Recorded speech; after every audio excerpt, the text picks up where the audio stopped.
Welcome, engineers. CCNA live stream daily, noon Eastern. I'm here. I'm Travis IQ, and we're talking more CCNA tips. Hold on a second. Hold on.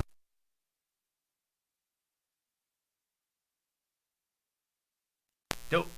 We're back. Okay, we're back. So, what are we talking today? A little bit of errata today, which is I'll talk a little bit about security in the context of the CCNA. We've been talking about a lot of like basic stuff. I talked about kind of the fundamentals. I have a fundamental scenario from Wednesday that I'm going to go over on Friday. I said I was going to do it today, but I thought today was Friday. It's not. It's Thursday, so today's errata. A little bit of jobs and kind of what you would do with the CCNA, especially if you're using it as a springboard to jump into InfoSec. And then finally, some interview tips. I don't want to toot my own horn, but I'm a pretty good interviewer. Toot, and I'll give you a couple of reasons why I think I'm a good interviewer and what I think you can do to kind of emulate that style, right? So let's talk just a little bit about security. So some of the things in the context of the CCNA that might be valid, testable security questions or valid, testable security technologies that you might want to know, or that you, how about this, that you should know.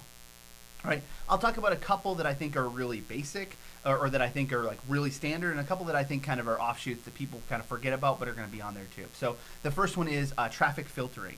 I actually have a part 1 video on access control lists. It's like a 20-minute video just specifically about access control lists. Check that out if you're looking for more information about access control lists, filtering traffic based upon IP address, TCP, UDP port, and a bunch of other, let's say, stateful address, stateful filtration. You can do that as well in Cisco ACLs and in the CLI. So access control lists are one, and that's kind of, I think, the standard that you think of when you think of networking, and you think of security, you think of traffic filtration, specifically IP address filtering. And that's where I think most instructors or people will go with. That's kind of the main component of security. Another one would be layer 2 security, so access control, not list, but access control, like the switch, for example.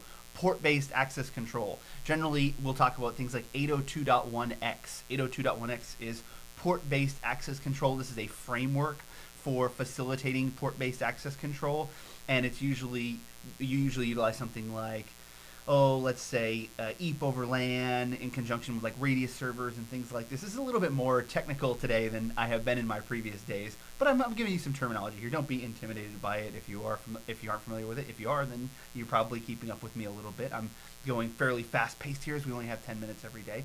How about things like MAC address filtering? There's another one that you might be thinking to yourself about, Travis. What about MAC address filtering, right? What about just filtering the hardware NIC MACs and forcing the MAC address to be the MAC address of the PC that you plugged into that port?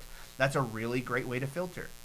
A lot of people in my security courses will also point out, well, Travis, like MAC address filtering isn't really that big of a or that like effective a security tool, right? You could spoof a MAC address. I can find the MAC address of a connected device and then plug into that same port and emulate that MAC address and bypass MAC address filtering. I agree with you, but also, right, we should be very well aware from a security perspective that we facilitate security as defense in depth layers. And so just because the lock on the front of your house isn't particularly effective because someone could just come in and kick the door in, or someone could break the glass and go around it, right? Doesn't mean that you don't lock your doors at night.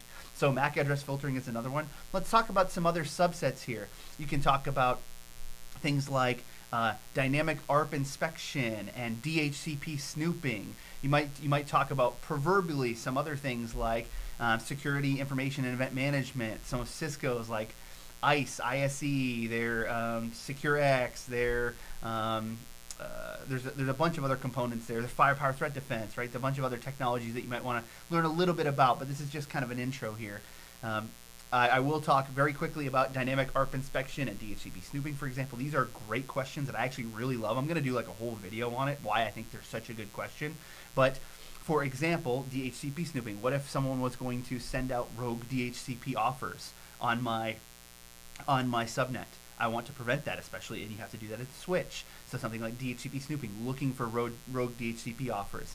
Dynamic ARP inspection. What if someone wanted to send out rogue ARP requests and spoofed ARP requests or spoofed ARP responses more appropriately? How do I prevent that? Well, I have to prevent it at the switch because the router's not even in between that communication, so it couldn't actively prevent it. So DHCP snooping and DAI, dynamic ARP inspection, these are all security components associated with the CCNA as well. some of which I have obviously made some videos on, some of which I am intending to do so.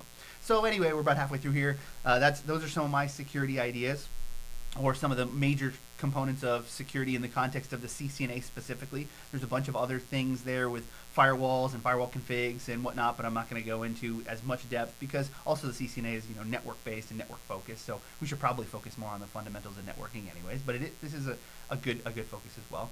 The second piece would be things like jobs and interview tips. So I said today was going to be a little bit of errata. So how would I approach getting a job in InfoSec with getting a CCNA, for example, right? Where we think of CCNA as they say it's an entry level cert. I would say it's an entry to intermediate, and that's probably why it's such a good cert, right? Because it's a place where you can start, but it's also an indicator that you have some intermediate level of networking knowledge. Then you would say, well, Travis, what would you do, right? Or what type of jobs would we be looking for here? One, if it were me, I would probably still start in help desk and like help desk tiers, especially in bigger organizations. It's going to be a really easy way to transition from like learning their technology, right, by doing help desk for, let's say, a company like Assa Abloy, who's a company that I've worked with. Somebody you might not know, but Assa Abloy does access control technologies for things like hotels. They do like the key card readers, right? Well, what if you did help desk for Assa Abloy and you were helping troubleshoot their key card readers and understanding configs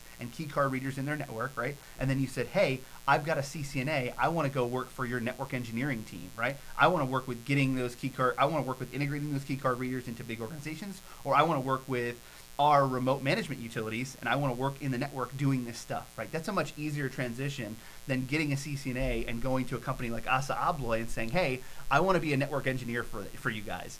And them going, okay, well, what's your background and experience in network engineering? And you're like, well, I like it, and I got a CCNA, right? That's a really difficult sell there. And so my first route would be help desk and transition. The other one is internships in network engineering, right? Go CCNA and internship, or non-CCNA and internship, and just get like participating in your local communities, whether you're in Kansas City, Dallas, Austin, Maryland, Denver, or somewhere in the EU, Gothenburg, Sweden, where I did my research, my postdoctoral research. Right, find a local group that you can intern with and get experience with on the job. Okay, so that brings me to my second point. So I would say I would start somewhere where I tried to get experience to go the network engineering route. It's really hard, I think, to go CCNA, network engineer, no experience at all. Now, if you have some technical experience, let's say, for example, you've got a degree in CS or something like this. You could say, okay, well, I've been doing this other thing and I want to go to network engineering. Here's my technical background and here's my CCNA. But most people aren't in that boat either, to be honest. Okay, the last part is interviews. And I think that my favorite interview tip is associated with not having experience, right?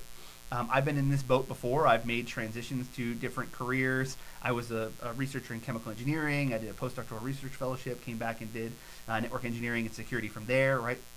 And so what you need to do is, one, try and frame your lack of experience with other things, right? The interests that you have, volunteer work or internships that you've done, help desk, right? What I was trying to do in the jobs and how to get to a network engineering position is to give you some foothold to give interview experience, right? Where they're like, well, you don't have network engineering experience. You're like, yeah, but I've done this, right? I've interned with this technical knowledge. I've done your help desk, right? I've done these things. So oftentimes when you get a question that you don't like in an interview, I try to, and this is what you would do, let's say if you were like a politician or something, these guys are always getting interviewed, right? Is kind of pivot the conversation to what you do know and why, right?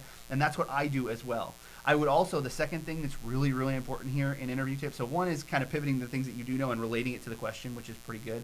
The other one is having some really great examples queued up for classic examples, for classic questions. And you just have to find what those are for you, right? The classic questions are, give me a time where you resolved an issue, right, in your workplace. Give me a time where you found a solution where others couldn't, right? Give me a time where you failed, right? These are questions that always come up. And if you have a great answer, it's really impressive, right? And if you don't, it's kind of lackluster, right? And so you can cue these things up and just have fastball pitches that you just knock out of the park, right? I've got classic examples of these, and maybe I'll give you some in another live stream. But I've got some really classic examples that are just fastballs right down the pipe for me that I just knock out of the park. And then when I get a tough question, when I say I'm thinking about it, they know I actually am thinking about this and I don't have one to knock out of the park. And when I give them an answer, they know that it's sincere. That's 10 minutes. We're done. Friday, I'm going over my Wednesday example. It's going to be a really good OSI model communication discussion. I'm out of here. Have a great afternoon.